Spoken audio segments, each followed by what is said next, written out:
નમસ્કાર, vibes of India સાથે હું સમીર. અત્યારે રાજકોટમાં, જૂનાગઢમાં, ગોંડલમાં અને એના સહિત ગુજરાતમાં એક કેસ છે એ બહુ ચર્ચામાં છે, જે છે જયરાજસિંહ અને ધારાસભ્ય ગીતાબાનો દીકરો છે ગણેશસિંહ જાડેજા.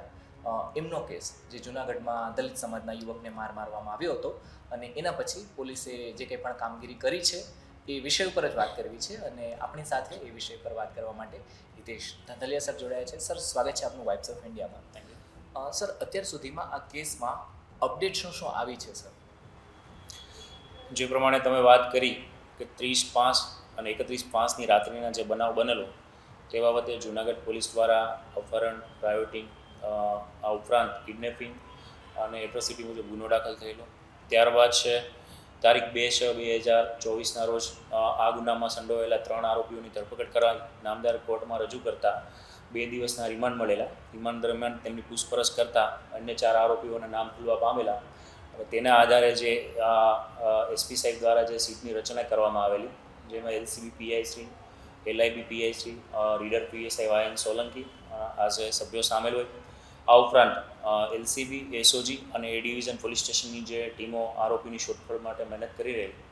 તો ગઈ તારીખ 5/6/2024ના રોજ એલસીબીને જે બાતમી મળેલી તેના આધારે એફઆઈઆરમાં નામ છે તે મુજબ જ્યોતિરાદિત્યસિંહ ઉર્ફે ગણેશસિંહ જાડેજા સહિત અન્ય 7 આરોપી એમ મળીને કુલ 8 આરોપીઓની ધરપકડ કરવામાં આવેલી.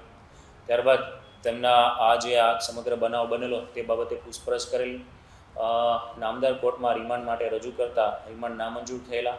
તો એના અંતર્ગત છે એ ફરીવાર જે નામદાર કોર્ટના રિમાન્ડ નામંજૂર સાથે જે એમને જણાવેલું કે પોલીસને જ્યારે અને જ્યાં જરૂર હોય તે આરોપીઓની પૂછપરછ કરી શકશે. તે અંતર્ગત ગઈકાલે છે એ નામદાર કોર્ટમાં રિપોર્ટ કરેલો કે આરોપીઓને અમને સૂર્યોદયથી સૂર્યાસ્ત સુધી 5 દિવસ માટે પૂછપરછ માટે જરૂર છે.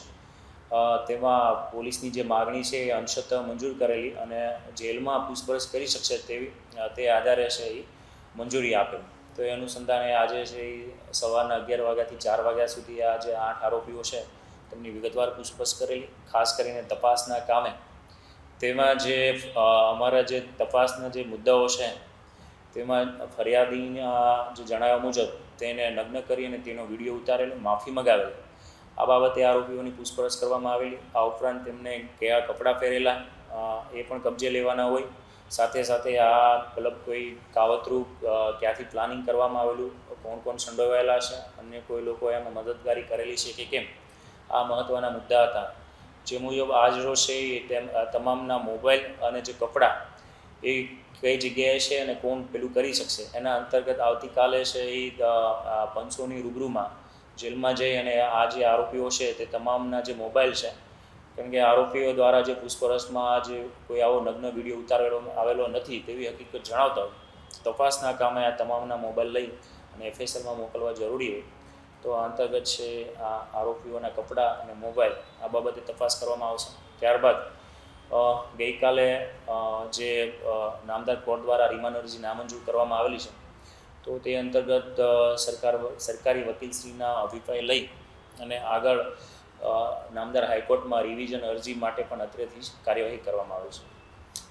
સર, ગણેશ ગોંડલ આટલા દિવસ સર જે બનાવ બન્યો એના પછીના દિવસોમાં ક્યાં હતા સર?